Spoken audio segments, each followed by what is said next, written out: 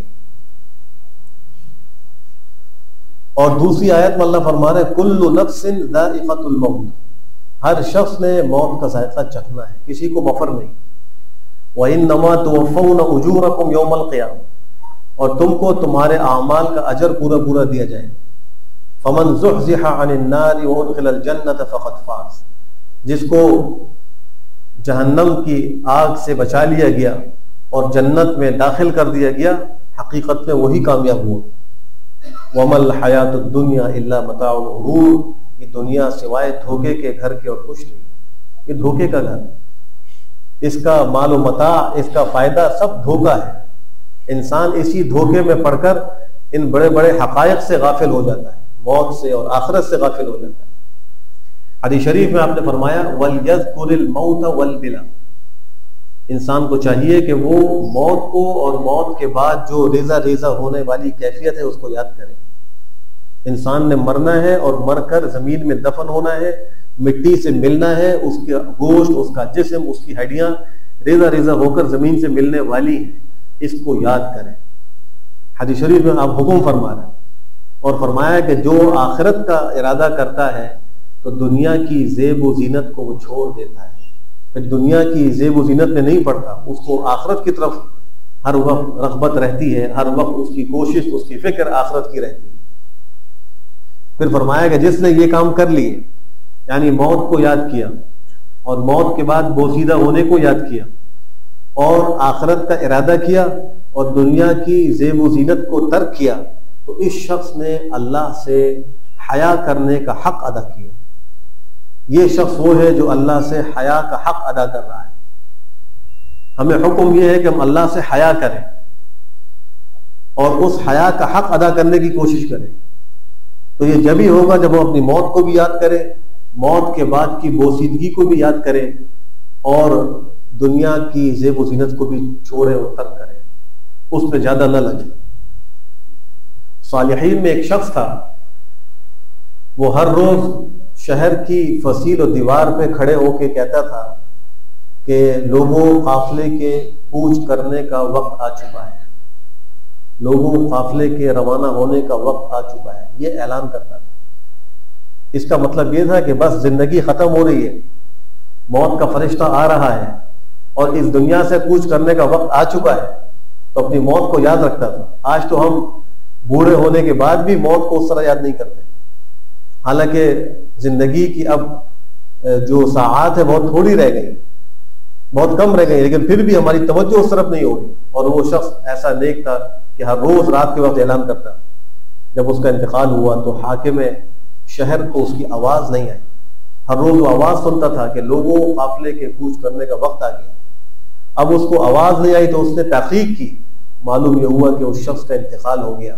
تو اس حاکم نے عربی کے چند اشعار کہے، اس نے کہا ما زال یلہج بالرحیل وذکری حتی اناخ ببابہ الجمال فاصابہ متیقظا متشمرا ذا اہبۃ لم تلہہ الآمال، کہ یہ شخص مسلسل کوچ کو، اس دنیا سے جانے کو اور اس کے ذکر کو یاد کرتا رہا، اس میں مشغول رہا، یہاں تک کہ اس کے دروازے پر اونٹ بان نے اپنا اونٹ لا کے بٹھایا۔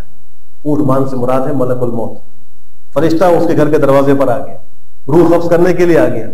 فَأَصَابَهُ مُتَيَقِّظًا مُتَشَمِّرًا، اس نے اس کو بڑا تیار بیدار مغز پایا کہ جانے کے لیے بالکل تیار ہے، اس لیے کہ ہر روز وہ لوگوں کو متوجہ کر رہا تھا تو خود بھی بالکل تیار تھا۔ تو اس جمال نے اور اس ملک الموت نے، اونٹمان نے اس کو بالکل تیار پایا، ذاہبۃ، بالکل تیاری حالت میں تھا، اور اس کو امیدوں نے موت سے غافل نہیں کیا تھا، دنیا کی امیدوں نے، دنیا کے کاروبار نے اس کو موت سے غافل نہیں کیا۔ اس چیز کو اپنے اندر پیدا کرنے کی ضرورت ہے۔ ہم میں سے ہر شخص اپنی موت کو اس طرح یاد کرے کہ اس کی فکر میں لگ جائے۔ حدیث شریف میں آپ نے فرمایا ان الرجل لیعمل الزمان الطویل بعمل اہل الجنة ثم یختم له بعمل اہل النار، وان الرجل لیعمل الزمان الطویل بعمل اہل النار ثم یختم له بعمل اہل الجنة۔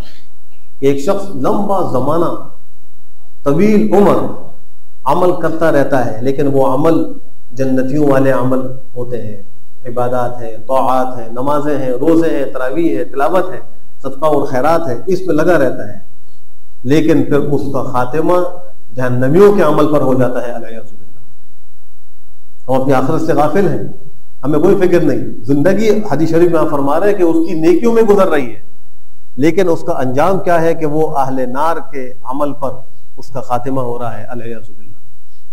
اور فرمایا کہ ایک شخص ایک طویل زمانے تک، لمبی عمر تک وہ جہنمیوں والے عمل کر رہا ہوتا ہے، گناہ کر رہا ہے، نافرمانیاں کر رہا ہے، معاصی کا ارتکاب کر رہا ہے، چوریاں کر رہا ہے، جھوٹ بول رہا ہے، لیکن اس کا خاتمہ جنتیوں والے عمل پر ہو جاتا ہے۔ تو کسی کو اپنے انجام کی کوئی خبر نہیں تو وہ کیا ہونا ہے، اس کا کام یہ کوشش کرے، ہمت کرے، اللہ سے مانگتا رہے، جتنا اس کے بس میں ہے وہ کرتا رہے۔ اور جب انسان اپنی اس موت کو یاد کرتا ہے اور آخرت کی تیاری فکر کرتا ہے تو اللہ سبحانہ و تعالیٰ اس کو عبادت میں مزہ دیتے ہیں، عبادت میں اس کو نشاط حاصل ہوتا ہے۔ یہ علامہ سیوطی رحمہ اللہ نے لکھا ہے کہ جو شخص اپنی موت کو یاد کرتا ہے اس کو فائدہ یہ حاصل ہوتا ہے کہ اس کی عبادت اچھی ہو جاتی ہے، اس لیے کہ وہ ہر نماز کو آخری نماز سمجھ کر ادا کرتا ہے۔ دوسرا فائدہ لکھا ہے کہ اس کو جلدی توبہ کی توفیق ہو جاتی ہے، وہ ٹال مٹول نہیں کرتا، انسان ہے، خطا کا پتلا ہے، غلطیاں اس سے ہوتی ہیں، لیکن جس کو موت یاد ہو وہ اس غلطی میں پڑا نہیں رہتا، وہ فوراً توبہ کر لیتا ہے۔ مرحوم نادر علی شاہ صاحب کا ایک واقعہ آپ کو اور سنا دوں، یاد آ گیا اسی موقع پر۔ ایک دفعہ میں نے اسی ممبر سے جمعے کے دن سود کی حرمت اور انشورنس کی حرمت پر کچھ گفتگو کی تھی۔ اسی جمعے کی عصر میں میرے پاس آئے اور مجھے کہا کہ میری عمر 70 سال کی ہو گئی اور مجھے معلوم نہیں تھا کہ یہ انشورنس حرام ہے، میں نے عسکری بینک کی انشورنس لے رکھی تھی، میں آپ کے سامنے توبہ کرتا ہوں، مجھے بتائیے کہ میں کیا کروں۔ جس کو موت یاد ہوتی ہے توبہ میں جلدی کرتا ہے، اس کو فکر ہوتی ہے۔ ہمیں اپنا حال معلوم نہیں کہ ہمارا حال کیا ہونا ہے، لیکن جو موجودہ زمانہ ہے، جو یہ حال کا زمانہ ہے، اس میں ہم توجہ کر سکتے ہیں کہ ہم کیا کر رہے ہیں، ہم سوچ و فکر کر سکتے ہیں کہ ہم کس رخ پہ جا رہے ہیں۔ تو جب موت یاد ہوتی ہے تو جلدی توبہ کرتا ہے۔ اور تیسرا فائدہ لکھا ہے کہ اس کو بقدر کفایت روزی پر اطمینان ہوتا ہے اور راضی رہتا ہے۔ جو روزی اس کو مل جاتی ہے، جو کھانے پہننے کو مل جائے، اس پر خوش رہتا ہے جس کو موت یاد ہو، اور جس کو موت یاد نہ ہو اس کو بھول جائے تو ایک تو عبادت میں سستی کرتا ہے، کبھی پڑھی کبھی نہیں پڑھی۔ ماہ مبارک آ گیا، مسجدیں آباد ہو گئی، مسلمان آ گئے نماز پڑھ رہے ہیں، جیسے ہی چاند ہوا مسجدیں خالی ہو گئی۔ تو یہ اگر موت یاد ہوتی تو ایسا نہ ہوتا۔ رمضان المبارک کا مہینہ شروع ہوا، تلاوت یاد آ گئی، اچھی بات ہے، قرآن کریم کا یہ مہینہ ہے، اس میں تلاوت خوب کرنی چاہیے، لیکن اس کا مطلب یہ نہیں کہ یہ ماہ مبارک گزرے اور قرآن کریم ہم بند کر کے رکھیں، کھول کر بھی نہ دیکھیں۔ تو جب موت یاد نہیں ہوتی تو پھر انسان عبادت میں سستی کرتا ہے۔ اور دوسرا نقصان یہ ہے کہ اس کو جلدی توبہ کی توفیق نہیں ہوتی، وہ ٹال مٹول کرتا رہتا ہے کہ ابھی تو جوان ہے، ابھی تو صحت ہے، جب بوڑھے ہوں گے، بیمار ہوں گے تو پھر ہم توبہ کر لیں گے، یہ گناہ چھوڑ دیں گے۔ بہت سے گناہ ہم ایسے کر رہے ہوتے ہیں کہ ہمیں ان کے گناہ ہونے کا احساس اور پتہ ہوتا ہے، لیکن دنیاوی مفاد کے لیے ہم کر رہے ہوتے ہیں۔ کیا سود لینے والے کو پتہ نہیں کہ سود لینا حرام ہے؟ کیا رشوت لینے والے کو پتہ نہیں کہ رشوت لینے والا اور دینے والا جہنمی ہے؟ کیا جھوٹ بول کر سودا بیچنے والا نہیں جانتا کہ میرا یہ سودا بیچنا شرم ناجائز اور حرام ہے؟ کیا ڈیوٹی میں ڈنڈی مارنے والا اور اپنی ذمہ داری کو پورا کر کے پورا کیے بغیر تنخواہ پوری لینے والا کیا اس بات سے واقف نہیں کہ جو میں عمل کر رہا ہوں ناجائز اور حرام ہے؟ لیکن پھر بھی وہ یہ کام کر رہا ہے، شاید اس امید پر کہ میں بعد میں توبہ کر لوں گا۔ یاد رکھیے کہ اگر اللہ کا حق ہے تو اللہ تو شاید معاف کر دے، لیکن اگر بندے کا حق مارا ہے، نافرمانی اور گناہوں میں بندے کا حق ضائع ہوا ہے، تو اللہ بھی اس کو معاف نہیں کرے گا جب تک کہ بندے کو حق ادا نہ کرے یا وہ بندہ اپنا حق خود معاف نہ کرے۔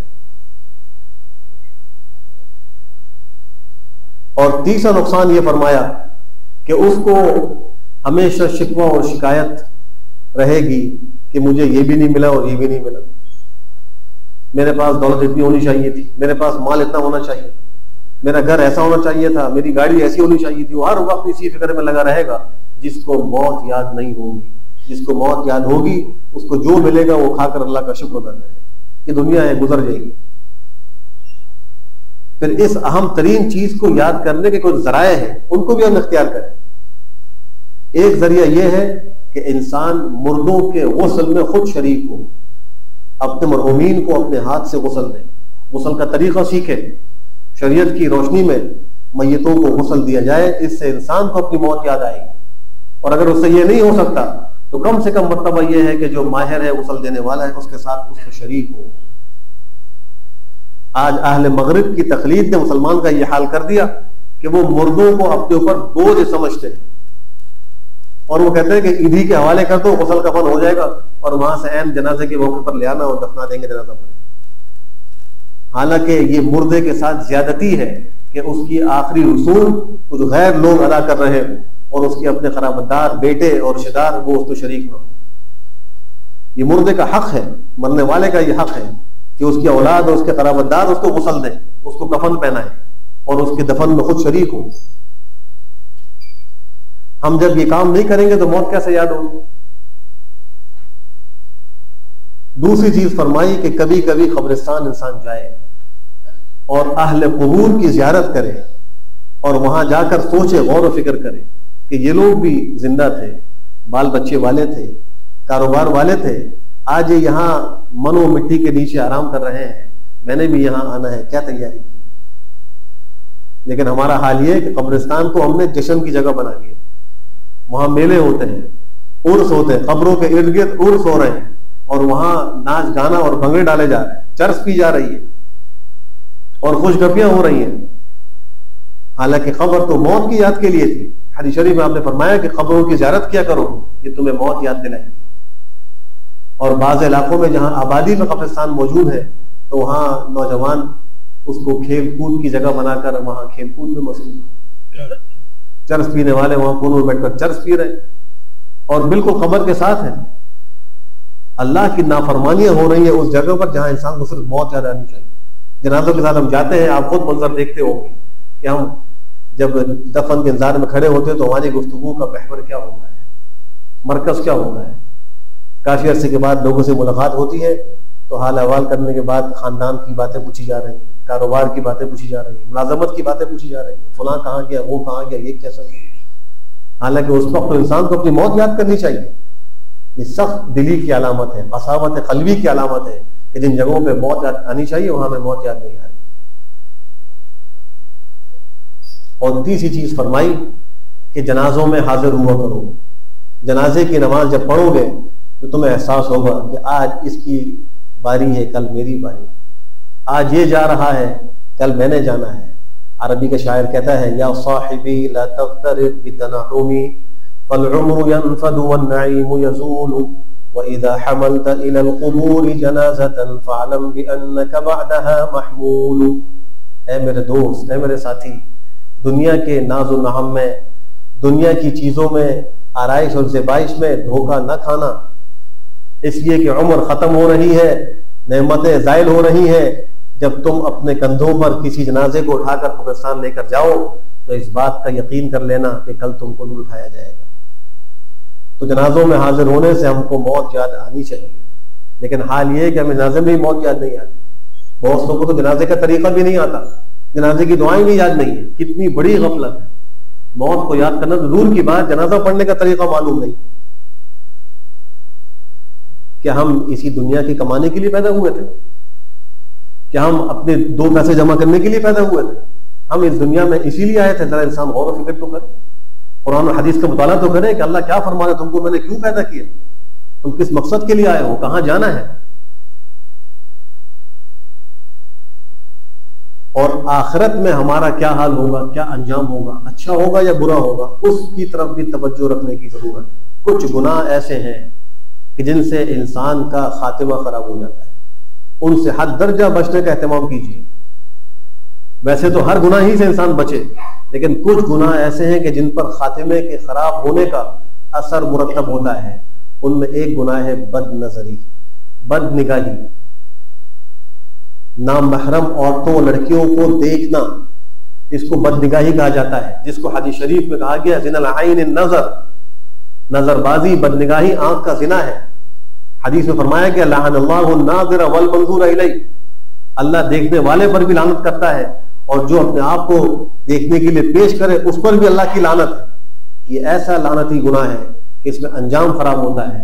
بغداد کی مسجد میں ایک مؤذن تھا، اس کا نام صالح تھا، ویسے بھی نیک تھا، نام بھی صالح تھا۔ اذان دینے کے لیے مینارے کے اوپر چڑھ، اس کی نگاہ قریب کی بستی جو عیسائیوں کی تھی وہاں ایک لڑکی پر پڑ گئی، بد نگاہی ہو گئی، دل اس کا پلٹ گیا، اذان چھوڑ کر وہاں چلا گیا اور جا کر اس لڑکی سے کہتا ہے تم سے شادی کرنا چاہتا ہوں۔ اس لڑکی نے کہا تم مسلمان میں عیسائی، شادی کیسے ہو سکتی ہے؟ اس نے کہا میں تمہاری خاطر عیسائی مذہب اختیار کرنے کو تیار ہوں، اور اسی وقت اسلام سے پھر کر عیسائی ہو گیا، مرتد ہو گیا۔ اس لڑکی نے کہا کہ ابھی میرا باپ گھر پر نہیں ہے، تم ابھی چھپ جاؤ، جب باپ آئے گا اس سے پوچھ کر تم سے شادی کروں گی۔ وہ کسی کام سے چھت پر چڑھا، وہاں اس کا پیر پھسلا، نیچے گرا، گردن کی ہڈی ٹوٹی اور اسی ارتداد اور کفر میں مر گیا۔ بد نگاہی انجام بد کا سبب۔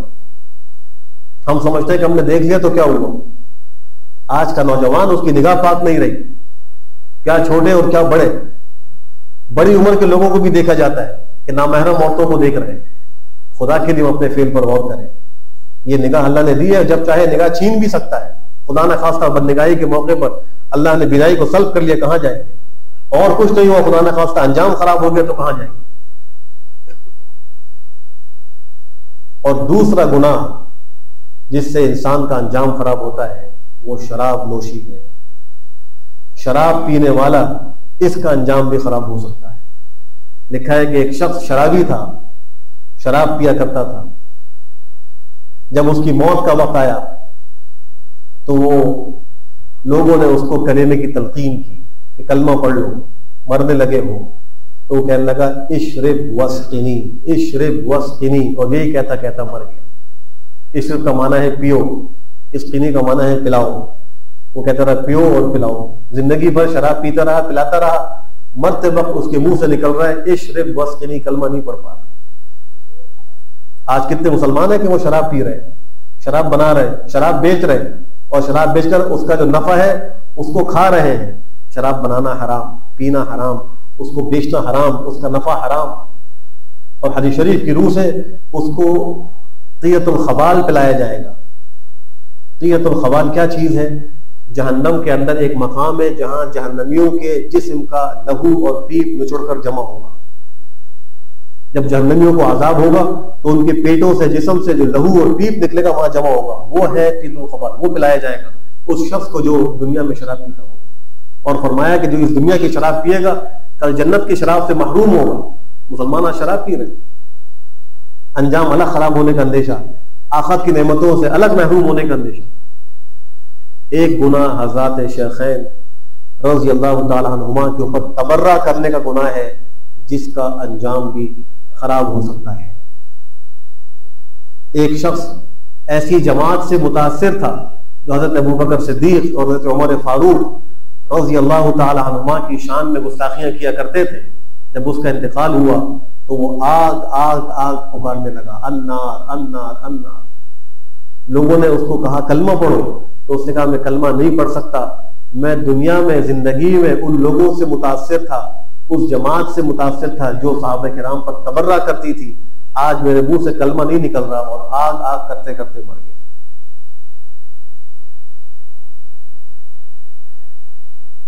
ایک شخص مجمع کے اندر بیٹھا ہوا تھا اور سر نیچے کر کے حضرت علی کرم اللہ تعالی وجہ، حضرت طلحہ، حضرت زبیر رضی اللہ تعالیٰ عنہما ان کی شان میں گستاخی کر رہا تھا. کچھ لوگ موجود تھے. ایک صحابی آئے اور پوچھا کیا گفتگو ہو رہی ہے؟ آواز نہیں آ رہی تھی. قریب گئے, کان لگا کے سنا تو معلوم یہ ہوا کہ وہ صحابہ ان صحابہ کے اوپر تبرہ کر رہا ہے اور ان کی شان میں گستاخی کر رہا ہے. اس کو انہوں نے روکا کہ باز آ جاؤ ورنہ میں تمہیں بددعا دے دوں گا. اس نے کہا تم کوئی نبی ہو؟ تم کوئی خدا اور نبی لگے ہوئے مجھے ایسے ڈرا رہے ہیں؟ اور باز نہیں آیا. وہ صحابی اپنے گھر گئے, 2 رکعت پڑھی, اللہ کی بارگاہ میں ہاتھ اٹھائے کہ اللہ یہ شخص آپ کی مخلوق میں سے ان مقدس ہستیوں کے بارے میں زبان درازی کر رہا ہے جن کے اعمال آپ کے دربار میں پہنچ چکے ہیں. اے اللہ اس کو آج ہی کی تاریخ میں عبرت کا نشان بنا دے. ابھی دعا میں مصروف تھے کہ ایک بتکا ہوا اونٹ رسیاں توڑا کر اس مجمع میں گیا اور اس نے اس شخص کو اپنے جبڑے اور منہ سے پکڑ کر اور کچل کچل کے اس کے سارا جسم کو برباد کر کے ہلاک کر دیا. لوگ بھاگے ہوئے آئے اور کہا کہ دعا میں مصروف تھے صحابی کہ آپ کی بددعا اللہ نے سن لی, قبول ہو گئی, اس کا حال تباہ و برباد ہو گیا, وہ ہلاک ہو گیا. اللہ نے اس کو عبرت کا نشان بنا دیا. صحابہ کی شان میں گستاخی اور زبان درازی, چاہے وہ کوئی بھی صحابی ہو, حالانکہ بعض صحابہ کے آپس میں اختلاف بھی ہوئے, مشاجرات بھی ہوئے, لیکن یہ سب شہزادے ہیں. یہ سارے ہمارے حق میں شہزادے ہیں, یہ ہم سے بہتر ہے, امت کا بہترین طبقہ ہے. ہم میں سے کسی کو یہ حق نہیں کہ ان کے ان مشاجرات میں زبان درازی کر کے کسی ایک کی تنقیص کریں یا اس کی شان میں گستاخی کریں. انجام خراب ہو سکتا ہے. ایسے ہی ایک گناہ جس سے انجام خراب ہو سکتا ہے وہ دنیا کے اندر حد سے زیادہ لگنا ہے, دنیا کی زیادہ تگ و دو کرنا ہے. آج ہمارا بھی عمومی حال یہی ہے. جب ہم سو کر اٹھتے ہیں دنیا ہمارے دماغ میں ہوتی ہے, سونے کے لیے بستر پر لیٹتے ہیں دنیا ہماری نگاہ میں ہوتی ہے.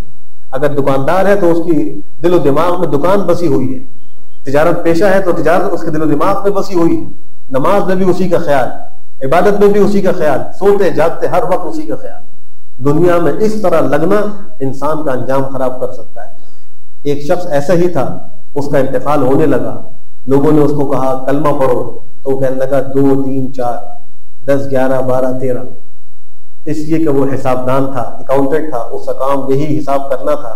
اتنا لگا ہوا تھا کہ مرتے وقت بھی وہ 1 2 3 4 ہی کر رہا. ایک شخص جانوروں والا تھا, اس کے پاس گائے تھی اور دیگر مویشی ہوا کرتے, اس پہ وہ خوب لگا رہتا تھا. جب اس کے انتقال کا وقت ہوا لوگوں نے کلمے کی تلقین کی. جب تلقین کی تو وہ کہنے لگا زرد گائے زرد گائے, البقرۃ الصفراء البقرۃ الصفراء, یہ بولتے بولتے مر گئے. جب انسان دنیا میں زیادہ لگتا ہے تو مرتے وقت یہی بات منہ سے نکلتی ہے. دنیا تو ہاتھ کا میل ہونا چاہیے, اس کو خرچ کریں, اس کی جگہ دل نہیں ہے. دل اللہ کی محبت کی جگہ ہے, یہ دل آخرت کی فکر کی جگہ ہے, یہ دنیا کے لیے نہیں ہے. دنیا ہاتھ و پیروں میں اچھی لگتی ہے, انسان اس کو کمائے اور اپنی ضروریات پوری کرے, اس کو مقصد نہ بنائے. برتنے کے لیے دنیا کو اختیار کرے, دنیا کو برتنے کے لیے رکھے, مقصد کے لیے نہ رکھے. ایک شخص مرتے وقت دودھ دودھ پکار رہا ہے, جانوروں کا حساب معلوم کر رہا ہے. معلوم یہ ہوا کہ اس کا باڑا تھا, زندگی بھر اسی باڑے میں رہا اور اسی تگ و دو میں رہا. مرتے وقت منہ سے ہی بات نکل گئی. اور ایک گناہ جس سے انسان کا انجام خراب ہو سکتا ہے وہ یہ ہے کہ اللہ کے نیک بندوں کو تکلیف پہنچانا, اولیاء اللہ کی شان میں گستاخیاں کرنا, ان کو تکلیف پہنچانا. حدیث شریف میں پیغمبر صلی اللہ علیہ وسلم ذکر فرما رہے ہیں, اور حدیث قدسی ہے, من عاد لی ولیا فقد آذنته بالحرب, جو میرے دوست میرے ولی کو تکلیف پہنچائے گا, اس سے دشمنی کرے گا, تو اللہ فرماتے ہیں میرا اس سے اعلان جنگ ہے. جب اللہ اعلان جنگ کر لے تو اس کو رجعت نہیں مل سکتی, اس کا خاتمہ اچھا نہیں ہو سکتا. ایک شخص تھا ابن السقاء اس کا نام ہے, اور وہ علوم اسلامیہ میں بڑی مہارت رکھتا تھا, بہت ماہر تھا. اتنا ماہر تھا کہ اس زمانے کے جو خلیفۃ المسلمین تھے ان کا اس کو خاص تقرب حاصل ہوا. خلیفہ نے اسی تقرب کی وجہ سے اس کو روم کے بادشاہ کے پاس بھیجا, اور اس لیے بھیجا کہ یہ وہاں جا کر عیسائی پادریوں سے مناظرہ کر کے ان کو شکست دے گا اور اسلام کی دعوت پھیلائے گا. چنانچہ وہ گیا اور روم کے بادشاہ کے دربار میں کھڑے ہو کر اس نے ایسی عالمانہ فاضلانہ تقریر کی, ایسا مدلل مضمون پیش کیا کہ کسی عیسائی پادری کے پاس اس کا جواب نہیں تھا. سناٹا چھا گیا. بادشاہ کو، روم کے بادشاہ کو اس سے سخت دھچکا لگا، تکلیف ہوئی کہ یہ کیا ہوا کہ میرا کوئی پادری، کوئی عالم اس کو جواب نہیں دے پا رہا۔ اس نے اس کو سبق سکھانے کے لیے خلوت میں بلایا اور اپنی نوجوان حسین و جمیل لڑکی اس کو پیش کی، تو وہ شخص اس کو دیکھ کر اس پر فریفتہ ہو گیا اور کہا کہ میں اس سے شادی کرنا چاہتا ہوں۔ اس نے کہا تو کو پہلے عیسائی ہونا ہوگا۔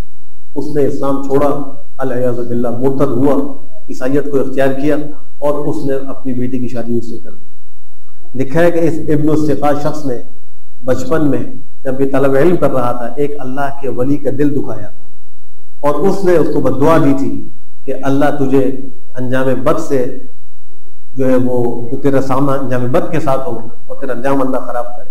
نتیجہ یہی ہوا، علوم اسلامی مہارت کے باوجود تباہ و برباد ہو گئے۔ اللہ کے نیک بندوں کو ستانا یہ بہت بڑا گناہ ہے۔ حضرت سیدنا حسین رضی اللہ تعالی عنہ کربلا کے میدان میں جب یہ زخمی ہوئے اور ان کو پیاس لگی، پانی پینے کے لیے نہر کی طرف جا رہے تھے، تو ایک شخص تھا زرعہ، اس نے ان کو ایک تیر مارا، ان کو تیر لگا، انہوں نے اس کو بد دعا دی کہ اے اللہ اس کو پیاسا کر دے، اے اللہ اس کو پیاسا کر دے۔ بہرحال اس کربلا کے میدان میں حضرت سیدنا حسین تو شہید ہو گئے، مظلومانوں کو شہادت مل گئی، لیکن یہ جو زرعہ نامی شخص تھا جس نے ان کو تیر مارا تھا اور انہوں نے اس کو بد دعا دی تھی، اس کے قریب رہنے والے شخص نے بتلایا کہ جب اس کا انتقال ہونے لگا، مرنے لگا، تو اس کی عجیب کیفیت تھی، اس کو بیک وقت پیٹ کی طرف سے گرمی شدت کی محسوس ہوتی تھی اور پیٹھ کی طرف سے سخت ٹھنڈک محسوس ہوتی تھی کہ لوگ آگے سے اس کو پنکھا چل رہے تھے اور اس کے پیچھے انگیٹھی رکھے اس کو دہکا رہے اور وہ پیاس پیاس پیاس پکار رہا تھا۔ پھر وہ کہتا ہے کہ ایک اتنا بڑا ٹب لایا گیا جس میں ستو یا دودھ تھا اور اتنی مقدار میں تھا کہ اس کو 5 لوگ پی سکتے تھے، اس کو وہ دیا گیا، وہ سارا پی گیا اور پھر کہنے لگا پیاس پیاس پیاس، اور اس کا پیٹ پھول کر اونٹ کے پیٹ کی طرح ہو اور اسی طرح وہ برے انجام کے ساتھ اس دنیا سے چلا گیا۔ جب اللہ کے نیک بندوں کو کوئی ستاتا ہے تو پھر اللہ اس کا انجام خراب کر دیتے ہیں۔ آج ضرورت اس بات کی ہے کہ ہم ان سارے گناہوں سے توبہ کریں جن سے انجام خراب ہو سکتا ہے، اپنی موت کو یاد کریں اور مرنے سے پہلے آخرت کی تیاری کریں۔ اللہ مجھے بھی اور آپ کو بھی عمل کی توفیق نصیب فرمائے۔ وآخر دعوانا الحمدللہ رب العالمین۔